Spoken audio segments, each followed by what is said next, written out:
नमस्कार दोस्तों, कल असां MA फाइनल पेपर 8th में रखियल नाटक हेमलेट जे बारे में पढ़ी रहा हुआसीं। अॼु अॻियां पढ़ूं था। जंहिंमहिल हेमलेट पंहिंजी माउ सां गुफ्तगू करे रहियो हो, उहा गुफ्तगू जे बारे में कल असां पढ़ियोसीं। कल हेमलेट पंहिंजी माउ खे सॼो राज़ ॿुधाए ऐं उनखे धिकारेसि थो त तो पंहिंजे थोरी लालच जे करे पंहिंजे घोट खे माराए छॾियो हो ऐं राणी ॾाढो शर्मसार थी थिए इहो ॿुधी करे। हाणे अॻिते राणी चवेसि थी त तुंहिंजा ॿोल मुंहिंजे अंदर में खंजर वांगुरु था चुभनि। उते राजा जो प्रेत प्रकट थो थिए ऐं हेमलेट खे चवे थो त तूं वधीक माउ खे रंजाए न, हुन जो निर्बल शरीर वधीक कष्ट सही न सघंदो। हुन जी दिलि वठ। हेमलेट प्रेत सां थो ॻाल्हाए त राणी सोचे थी त हुन जो दिमाग़ ठीकु न आहे। हेमलेट थो चवे त इहे मूं बुरा लफ़्ज़ तोखे पाप कर्म खां बचण लाइ चया आहिनि। हाणे तूं अंदर मां बुरा वीचार कढी पवित्र जीवन गुज़ार। तूं सही रस्ते ते हल ऐं सुमार्ग ते हल। माउ खे तो हेलमेट चवे त मूं चढ़ाईअ जो रुगो ढोंग कयो आहे, जेको मां कंहिंखे बि न ॿुधायो आहे, रुगो तोखे थो ॿुधायां। मुंहिंजा 2 दोस्त मूंसां ॿधल आहिनि ऐं मूंखे राजा इंग्लैंड थो मोकिले। ख़तनि ते मोहर लॻी चुकी आहे। मूंखे रस्ते ते ई ख़त्म कराए छॾण जो वसीलो हलाए रहिया आहिनि, पर मूंखे यकीन आहे त जो ॿियनि लाइ खॾ खोटींदो आहे तंहिं में हू ख़ुदि ई किरंदो आहे ऐं माउ खां मोकिलाए थो। राणी बादशाह सां पोलोनिस जे क़त्ल जो ज़िक्र थी करे ऐं राजा बि राणीअ खे वधीक पंहिंजो बणाइण थो चाहे ऐं चवेसि थो त असांजी मोहबत असांजे अखियुनि ते पटी ॿधी छॾी आहे। इन करे उन जी चढ़ाईअ खे लिकाए रहिया आहियूं। हाणे सिज निकिरण खां अॻु उनखे इंग्लैंड थो मोकिले छॾियूं ऐं पोइ को न को बहानो करे छॾिबो। रोज़न ऐं गिल्टन खे हेमलेट खे वठी अचण लाइ था मोकिलिनि ऐं हेमलेट खां लाश जे बारे में था पुछनि। बादशाह थो चवे त असां उन ते सख़्ती बि नथा करे सघूं, छो जो प्रजा जी दिलि जे ॾाढो नज़दीक आहे ऐं हेमलेट खे इंग्लैंड थो मोकिलणु चाहियां ऐं इंग्लैंड जे शाह खे हेमलेट जी मौत जी पक ते ख़त लिखी मोहर थो लॻाए। फायर ब्रांड्स नॉर्वे ते हमिलो करण लाइ 20,000 सैनिक घर घाट छॾे लड़ाईअ में पंहिंजी इज़त वधाइण लाइ मरण मारण लाइ तयारु थिया आहिनि ऐं मां पंहिंजे पिता जे खून जो बदिलो वठण में देरि लॻाए रहियो आहियां। इहो हेमलेट सोचे ॾाढो निराश थो थिए ऐं मन में पको निश्चय थो करे त हाणे मां जल्द ई वेर वठंदुसि।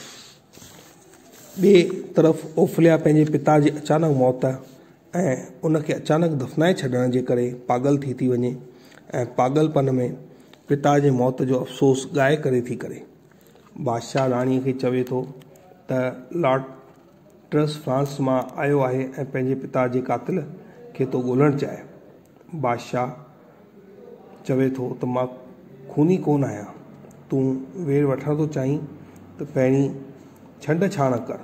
उन वक़्तु ओफलिया बि वरी पागलपन में ॻाईंदी थी अचे। ॿई भाउ ऐं भेण दुखी था थियनि ऐं राजा लॉर्ड ट्रस खे थो चवे त जेकॾहिं मां दोषी हुजां त तूं मुंहिंजो ताज़ तख़्त ज़िंदगी ऐं धन सभु खणी छॾ। बादशाह लॉर्ड ट्रस खे पंहिंजो दोस्त ऐं हमदर्द थो चवे ऐं चवेसि थो त तुंहिंजे पिता जो जंहिं खून कयो आहे उहो मुंहिंजो खून करणु थो चाहे। असां ॿई मिली करे उनखे सज़ा ॾींदासीं ऐं तुंहिंजे पीउ जो खून जो बदिलो वठिबो। हू असां हुनखे डायरेक्ट मारे नथा सघूं, छो जे त हू प्रजा जो हर दिल अज़ीज़ आहे। उनखे क़ैद बि कोन था करे सघूं, छो जे त इहो करण सां राणी नाराज़ थी वेंदी ऐं हू राणीअ जो ॾाढो अज़ीज़ आहे ऐं राणी वरी मूंखे ॾाढो अज़ीज़ आहे। असां राजा इंग्लैंड उनखे मोकिलियो होसीं, उते उनखे मारणु पिए चाहियो, पर हू उतां बि वापसि सही सलामत मोटी आयो। हाणे असां हिकु तलवारबाज़ी जो मुक़ाबिलो करण जी रिथा था रचूं। उन में मां तोखे उनजो खून करण जो पूरो मौक़ो मिलंदो। तोखे जेकी तलवार ॾिनी वेंदी उन ते ज़हर लॻल हूंदो ऐं उहा ॾाढी तेज़ तिखी तलवार हूंदी, ऐं जेकी हेमलेट खे तलवार ॾिनी वेंदी उहा मुॾी तलवार हूंदी। अगरि हू हिमत सां लड़े थो ऐं थकिजी पवंदो त हुनखे शराब ॾिनो वेंदो। उन शराब में बि ज़हर हूंदो त कंहिं न कंहिं नमूने उहो मरी वेंदो।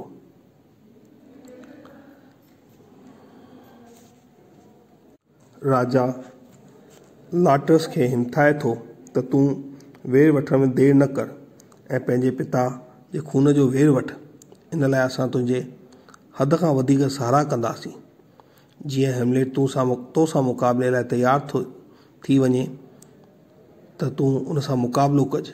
हेमलेट सिधो सवाटो माण्हू आहे ऐं वॾीअ दिलि वारो आहे। हू मौक़े जो फ़ाइदो न वठंदो, हू घुसियल वार जो फ़ाइदो कोन वठंदो।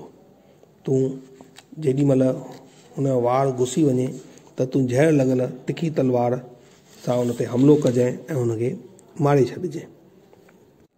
एतिरे में राणी अची थी वञे ऐं चवे थी त ओफलिया ॿुॾी वई। लाटरस इहो ॿुधी ॾाढो दुखी थो थिए ऐं